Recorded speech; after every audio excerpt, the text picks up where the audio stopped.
Da barkanmu da warhaka, ni ne naku AMK Crypto Hub. Sorry, barkanmu da Juma'a. Juma'a Mubarak. Ina taya kowa fatan alheri. Kamar yadda kuka saba yau za mu yi solving na problem na Pi network, KYC na Pi. Wasu sun submit over 1 year, wasu shekara 2, wasu shekara 3 ma har yanzu ba result. Ya tsaya under review. To insha Allah kan procedure nan dalla da muka yi, maka yi mistake ba insha Allah within 24 to 48 hours za ma abu ɗaya cikin biyu. Ko ama approving ko ama rejecting. Allah ya ba mu sa'a. Da farko dai za mu shiga cikin application namu na Pi browser. Pi browser shi za mu yi amfani da shi. In ka shiga wajen search bar na saman nan za ka goge, sai ka pasting abin da na ajiye description nan yana description, sai ka pasting nashi. Na goge.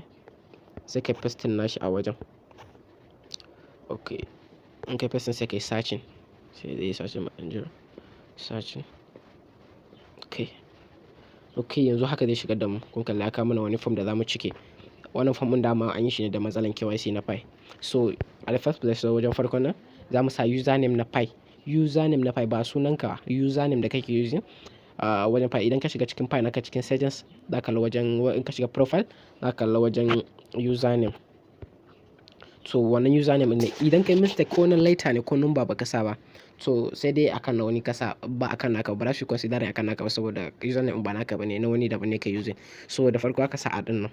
In ka sa at kafin ka sa sunayenka na username ɗin, sai ka sa sunanka misali Abdu111. Wannan kawai misali za mu yi da wannan username ɗin. Na biyun nan a wajen what behavior of yours made has been YYY nan. A wajen da suna ce mene ina ne ka samu matsala, suka rubuta uploading a wrong document. Okay, sai na biyu wajen nan what should this behavior be associated YY nan. A nan suka rubuta cewa za ka ce me kai, wani abu ne suna tambayin wani abu ne kai wanda ya sa kake tunani wanda ya sa aka yi tunanin ka yi mistake ne ko wai abin da kai din ba daidai KYC ID card naka ba daidai ba ko kuma fake akan kake using, sai sa ba su ma approving ba, sai ka ce ka uploading amma baka san me yasa ba. Ni kuma lokacin da na yi kamar misali ban sa tag name ba, na using suna biyu ne instead of 3. Yanzu misali zan rubuta I forgot to put my middle name misali haka. Sai anan kuma I'm not able to start a KYC application, sai ka ce I'm able to start application but I have other KYC issue. Za ka yi selecting nashi. To idan kai based on your matsalan da kake da shi, wani ya upload a wrong document ɗin, wani ya yi daidai sai ka sa daidai amma you don't know why they have not approved your document. Duk dai matsalan ka shi za ka sa a nan wajen kenan. Matsalan da duk kake da shi za ka rubuta a nan wajen.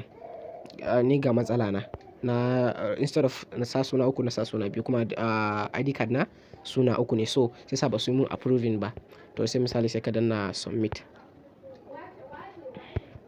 Kana danna submit ɗin insha Allah sai ka yi kwantar da hankalin ka je ka yi addu'a within 24 to 48 hours za ka je feedback. Okay, don't forget like, share, subscribe. Na gode.